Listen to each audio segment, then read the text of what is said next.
Facebook. That's capital P, capital T Youth on our Facebook page. So that you can stay up to date with some of the stuff that we have going on at our youth department. We've just introduced two new youth programs for our young youth from the ages of 12 to 17, which is our Lights, Ladies in God's Holy Temple, and our Boys to Men group. So they'll be meeting this upcoming September on the 5th. The 5th of September. They're going to be having their small group Bible study. So we would love for your young person to be a part, or if you are that young person from the ages of 12 to 17, you can be a part. All you have to do is go to praisetempleinc.org and you can find the information there. So share the live, follow our Facebook group, sign up for our youth programs, and that is about it. So today you may be wondering, who are these amazing men down here on the screen? These are our speakers for tonight. So we wanted to give you a variety of entrepreneurs. So we have our product-based entrepreneur and our service-based entrepreneur. So I'm going to give them an opportunity, starting with Jeremy. I already said his name, but to introduce himself, tell us what his business or product is, and go from there. Yes, thank you. Like she said, my name is Jeremy. I am a student at Southern University, and I wrote a book about 2 summers ago called Forgivable Mistakes. And it's basically just about a family and their hidden secrets, and then learning about forgiving people for their mistakes or whatever happened in their past. So yeah. Awesome. Jeremy, what are you majoring in at St. Augustine's? I am majoring in English. That way, I can continue to keep writing, and then I want to be an English teacher in high school. So that is my plans. Amazing. A man of many gifts. Elder Brown, I'm sorry, I keep saying y'all's names. Please introduce yourself, sir, in the bottom right corner. My name is Byron Brown, and I am the owner of Kingdom First Home Improvement. I specialize in renovations and home repair, appliance installation. I've been in the business for roughly 19 years. I've actually been in my business for myself for the past 2 years. Awesome. Thank you so much, Elder Brown. Thank you, Jeremy, for joining us tonight. You definitely could have been doing something else today, but you decided to take the time out of your busy schedules to give us some of your golden nuggets about how you started your businesses and how you started writing your book. So we're just going to jump right into it. We have 5 questions that we would like to ask these men. So we're going to go ahead and start, and we'll just go from Jeremy to Elder Brown. So the first question that we have is, when did you know that this was something that you wanted to pursue? Well, so initially when I started writing my first book, so Forgiving Mistakes is not my first book actually. There's a book that I started writing with my grandmother called Mimosa Tree, and we was working on that when I was in elementary school, and it's still not out now, but it's on its way out. So, but I've always wanted to write. I've always been one to imagine things and just wanted to write it down on paper. So then that's when my grandmother influenced, like, helped me to start writing books. And then I started writing my own, and then this is when her publisher helped me publish my first book. So that's when I initially started getting into writing. Wow, that's a really young age. Yes, really. Yeah, and it's amazing that your grandma saw that in you and like wanted to help you push that and follow that passion. That's really cool. Elder Brown, when did you know that construction or your business was something that you wanted to pursue? Um, I decided that going into the home repair and renovation business was something that I wanted to do about 3 years ago. About 3 years after I moved here to North Carolina, I had worked in factories in Michigan for years, being a machine operator, forklift operator, and so on. And in the northern manufacturing arena, the pay is a lot better. And when I transferred here to the South, the work environment wasn't the same. The job ownership wasn't the same. And I had kind of put construction on the back burner for a long time. But I started to do side jobs for people, and they kept telling me, why don't you do this for yourself? And the more I thought about it, you know, that's when I decided, okay, I need to do this for myself. I'll be my own boss, and I can set my schedule. I can set my own pay scale, of course, to a certain degree. But that's really when the bell went off. Okay, you need to do this for yourself, because I was kind of stuck in a dead end job or career. Yeah. Sounds like confirmation from other people was a really, really big push for you too. And not to mention the experience that you got from your previous jobs, I'm sure probably helped you to kind of transition into your own thing a little bit easier. So that's cool. Okay, so that's great. So we hear Jeremy. He's been writing since he was younger. His grandmother was an inspiration for him.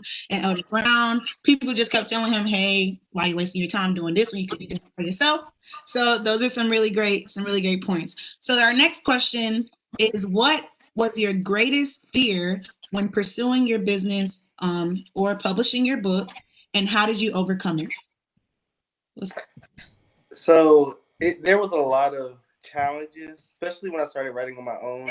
One was me writing by myself, how the people would receive it, how I would write it, the formatting, how the publishers, my editors will review the book. And there was a lot of changes that happened between me, the publishers, because the publishers have to want to publish it. They have to want to like it before they can publish it with their name on it. So there was a long road. It took about a year for me to publish my book, even when it was already done.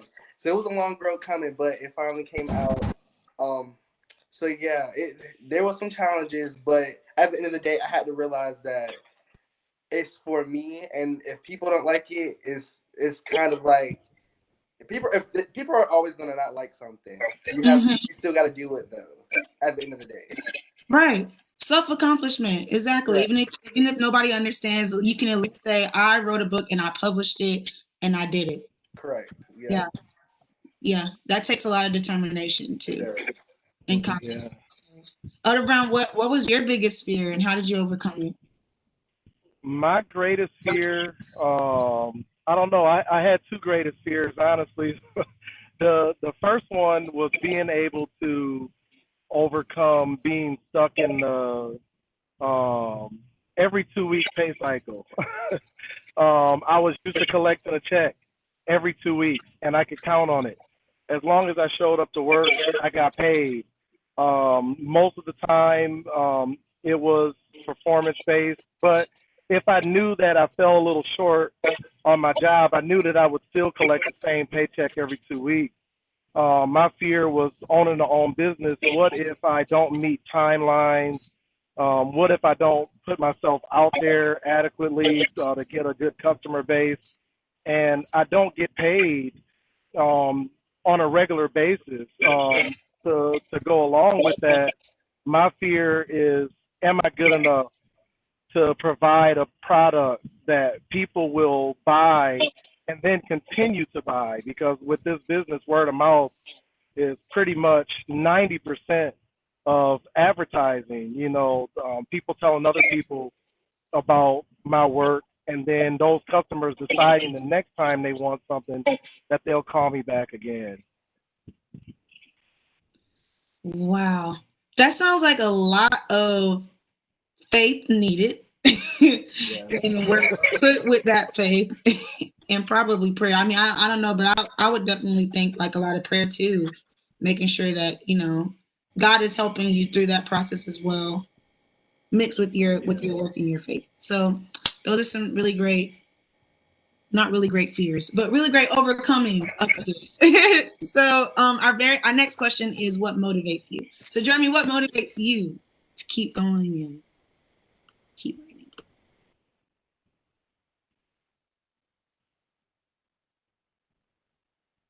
I think you're muted, Jeremy.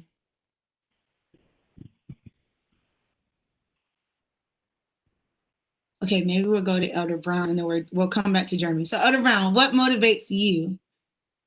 My biggest motivation, of course, money is the greatest motivator of business. I mean, if you can't make a living off of it, there's really no point in doing it unless you're that rich where money doesn't matter. Right. But aside from that, my biggest motivator is seeing a finished product. knowing that my business is producing something that not only someone needs, but they'll be satisfied with it when I'm done. That's very motivating for me to know that when I finish, the customer's gonna look at it and they're gonna say, "Hey, I love this. You did a very good job." That keeps me going.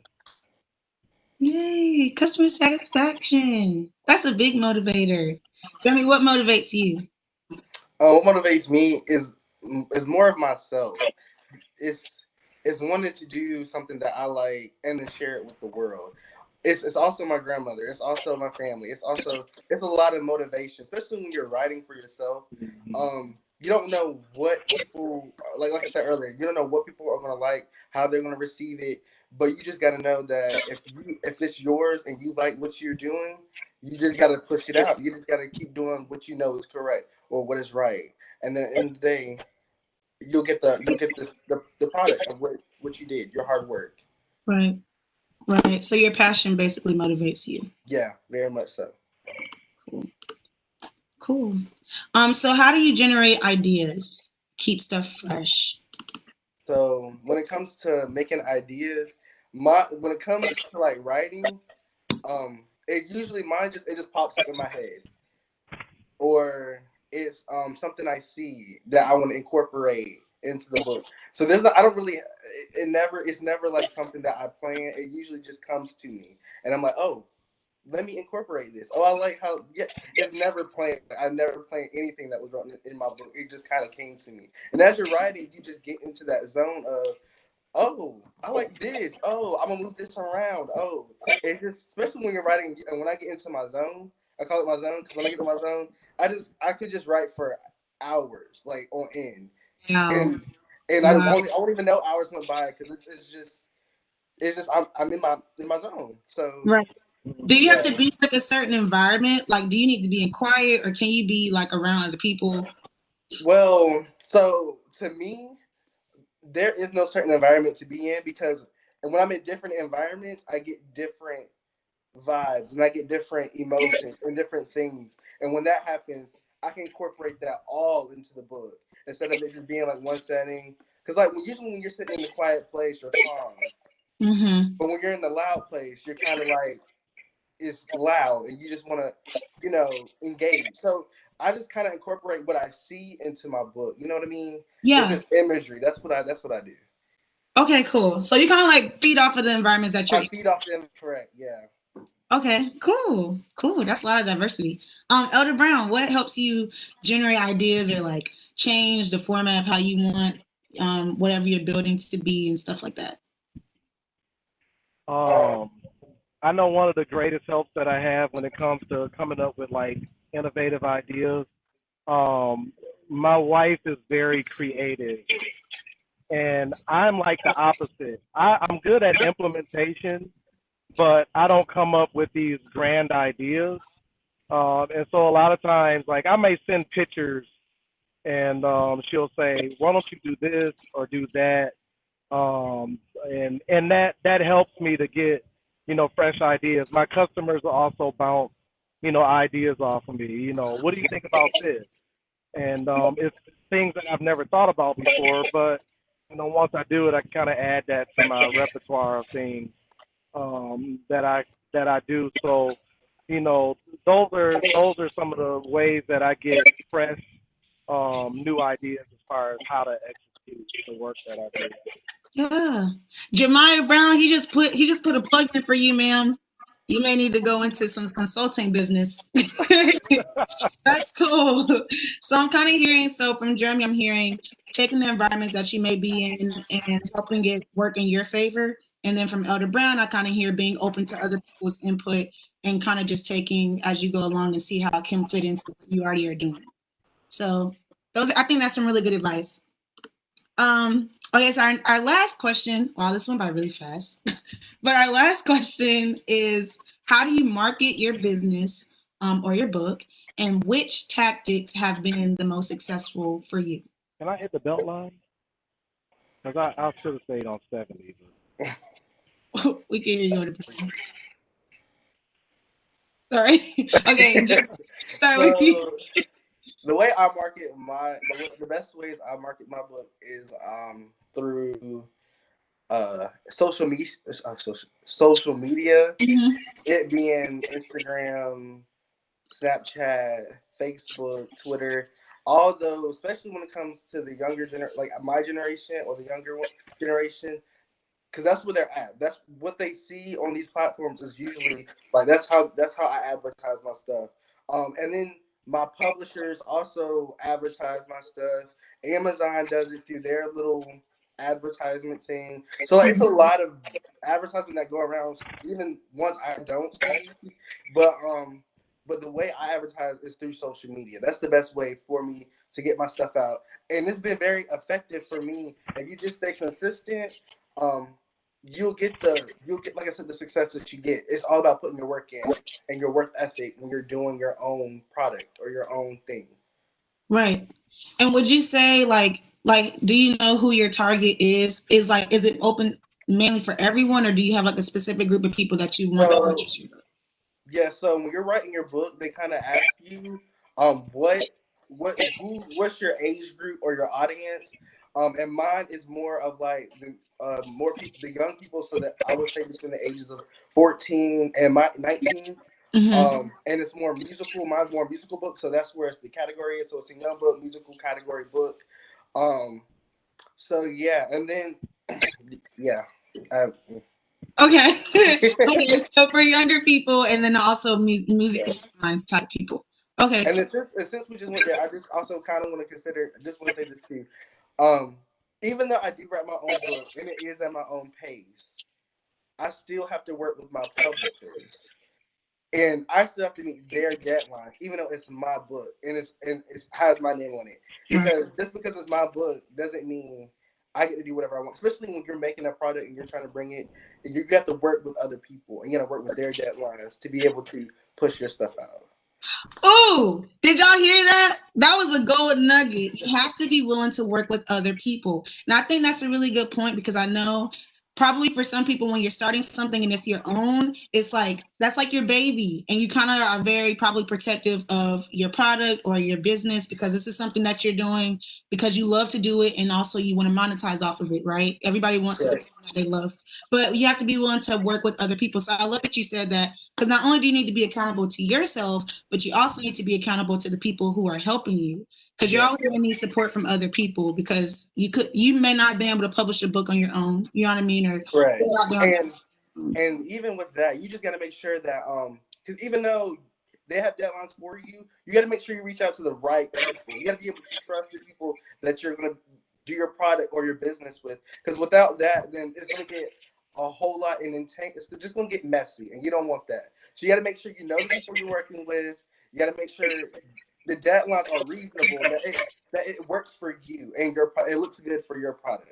So that's one of the things that a lot of people going in making their own business don't really understand. You have to do it correctly. You have to trust and you have to have faith, basically. Yeah, yeah, yeah. Elder Brown, what's your take on how do you market your business, and what has been the best strategy for you? At first, I used outlets like Home Advisor or Thumbtack, services like that to market the business, where I could become a member and put my profile out there for customers to, get my services. But after that, it's pretty much just word of mouth, because it's nice to have those outlets where different companies advertise for you, but like I said before, like 90% of your advertisement is going to be satisfied customers. So, you got to get yourself out there, and you have to do good work, and you have to do good work consistently, because most of my business now, when I started, it was probably 95% leads from Home Advisor. Now, 95% of my work is return customers who I've come in contact before, and they want me to come back and do something else. Oh, wow. Oh, wow. That's really good. So that kind of, to me, that kind of sounds like making sure that you are worth the advertisement too. Like what you're putting out, making sure it's your best work so that people will want to return back to you and also help you get Right. customers too. Yeah. So I think that's another good gold nugget. Make sure the stuff that you're putting out is worth someone else wanting to invest their time or their money in. Because if you think about it, think about how you would feel if you were doing that, receiving that service or reading that book. Would it be something that you would want to read or want someone else to see? So I think that's a good way of thinking about it too, making sure what you put out, you're happy with it as well.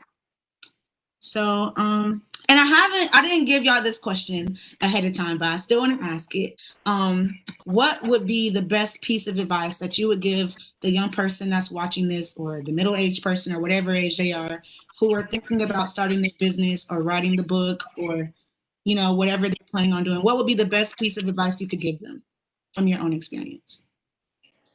One is it's going to be a risk. When you're doing something for the first time and it's involving you on your own and it involves money, it's going to be a risk. You got to be able to have faith, pray on it, let God take control, take the wheel.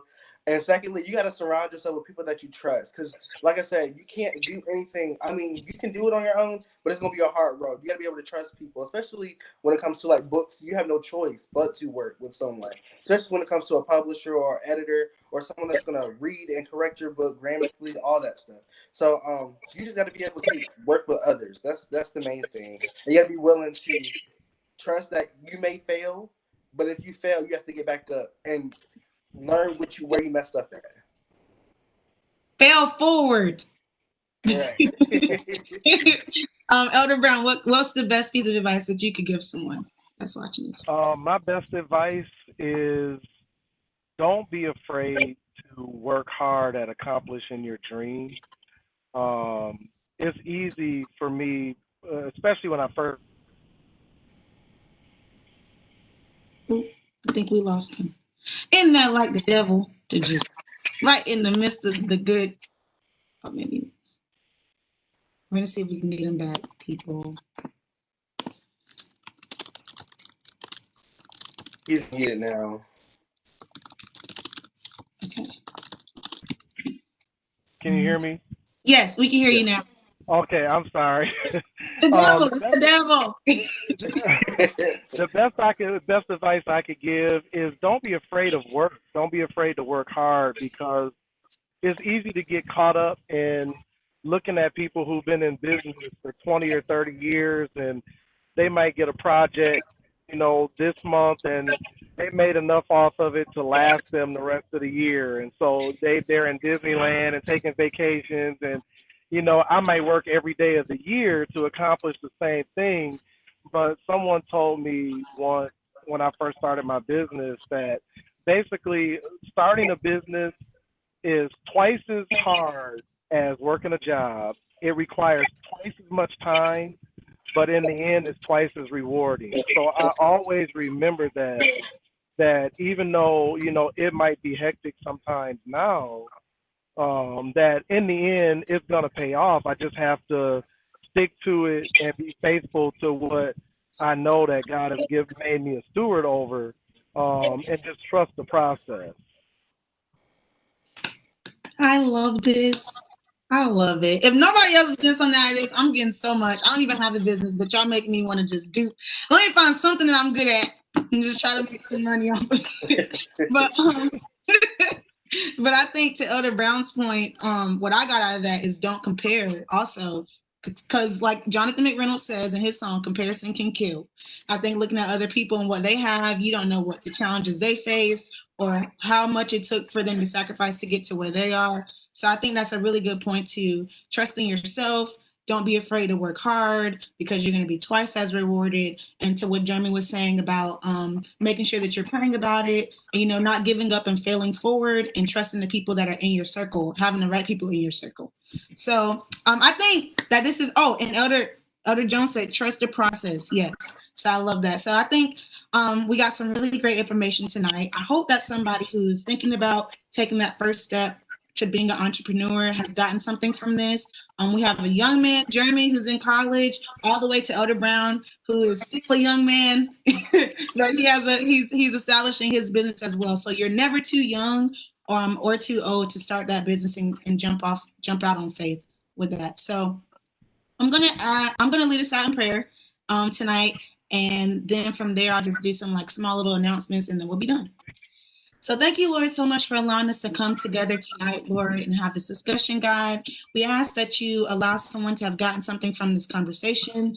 Bless the businesses that have already been started, Lord God, and plant the seed in the hearts of those who are planning on starting their business, God, and allow that seed to grow. Allow their business to touch others. Let it be prosperous, Lord God. Allow them to be able to put that seed back into your ministry, Lord God, so that we can expand your kingdom. We thank you so much for the young people who may be seeing this, for the older people who may be seeing this as well, God. We ask you that you bless them, that you keep them, and allow us to prosper and allow Fusion to be great, God. And we thank you so much for this opportunity to be on this platform. In Jesus' name we pray, amen. Amen. So last minute things, please, like I said, share this live. It's only like 24 minutes long, so you can watch that later on. Also, please follow our Facebook group at PT Youth on Facebook. Also, register your child, or you register yourself, for our lights group for our young ladies from the ages of 12 to 17, and our boys to men group for our young men from the ages of 12 to 17. And they will be having their next meeting on September 5th. So please mark your calendars. We thank you, Jeremy. We thank you, Elder Brown, for taking the time out. We love y'all, and have a good night. Good night. Thanks for the opportunity.